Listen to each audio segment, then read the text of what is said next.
Pemirsa, Komisi Pemilihan Umum Jakarta akan melaksanakan rapat pleno rekapitulasi suara tingkat provinsi pada 7 sampai 9 Desember 2024. Rapat pleno ini menjadi jenjang penghitungan suara terakhir sebelum penetapan gubernur dan wakil gubernur Jakarta terpilih di Pilkada 2024. Komisi Pemilihan Umum Jakarta telah menerima seluruh hasil rekapitulasi penghitungan suara dari tingkat kabupaten kota.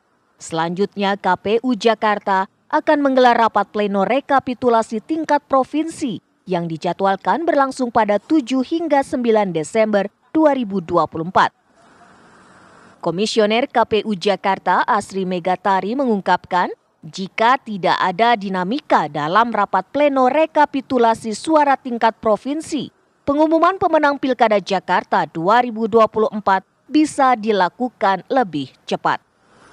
Tingkat provinsi juga nanti pengumumannya setelah kami selesai melakukan pleno penetapan hasil perolehan suara di tingkat provinsi, maka kami akan langsung umumkan. Sehingga nanti makanya saya nggak bisa jelaskan kapan kita akan mengumumkan. Kita nggak tahu nanti dinamika di pleno rekapitulasi seperti apa. Kalau tidak ada kendala bisa jadi di tanggal 7 kita sudah umumkan. Atau mungkin di tanggal 8 Desember sudah kita umumkan. Jadi yang diberikan batas waktunya dari PKPU 2 tahun 2024 mengenai jadwal dan tahapan untuk pilkada ini akhirnya adalah di 16 Desember.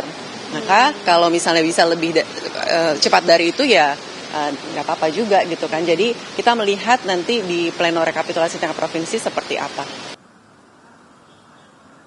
Kendati rekapitulasi dari 5 kota dan 1 kabupaten di Jakarta sudah didapatkan, namun pasangan calon yang terpilih menjadi gubernur dan wakil gubernur Jakarta akan ditetapkan setelah rekapitulasi suara di tingkat provinsi rampung.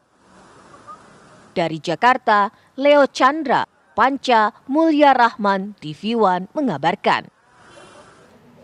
Lalu bagaimana pengumuman hasil penghitungan suara oleh KPU Jakarta? Sudah ada rekan Syahda Yustiza yang akan mengabarkannya secara langsung. Syahda, pada tanggal berapa KPU Jakarta akan mengumumkan hasil Pilkada Jakarta?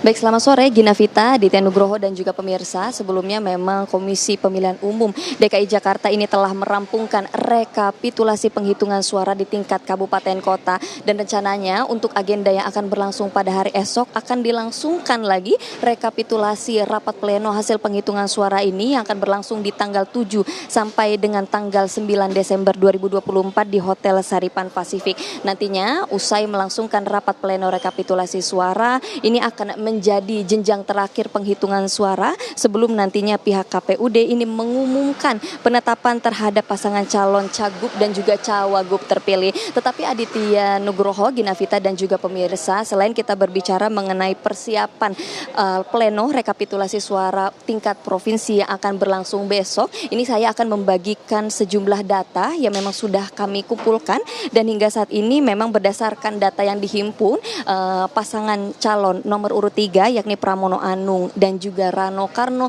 ini unggul di 6 wilayah kota Jakarta, termasuk diantaranya ini di Kabupaten Seribu, kemudian juga Jakarta Utara, Jakarta Timur, Jakarta Barat, Jakarta Pusat dan juga Jakarta Selatan. Karena seperti yang kita ketahui pasangan Pramono Anung dan juga Rano Karno ini unggul dari 2 pasangan yang lainnya, sehingga memang total suara yang diperoleh maksud saya oleh paslon nomor urut 3 tersebut ini sejauh ini mencapai 2.183.000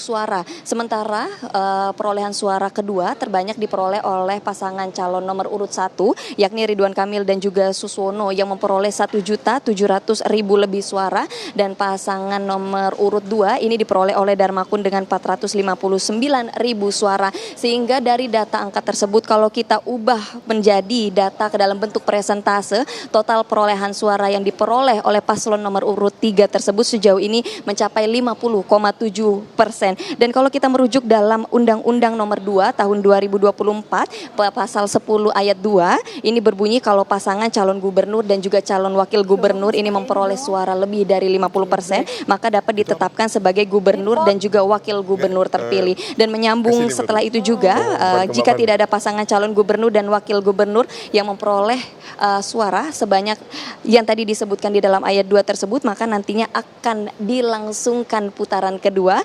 dengan suara terbanyak dari dua pasangan calon yang memperoleh suara tertinggi. Dan hingga kini nantinya putusan terhadap penetapan pasangan calon dan calon gubernur dan wakil gubernur ini akan dibacakan usai perolehan rekapitulasi suara rapat pleno tingkat provinsi. Sementara demikian Gina Vita dan Aditya Nugroho.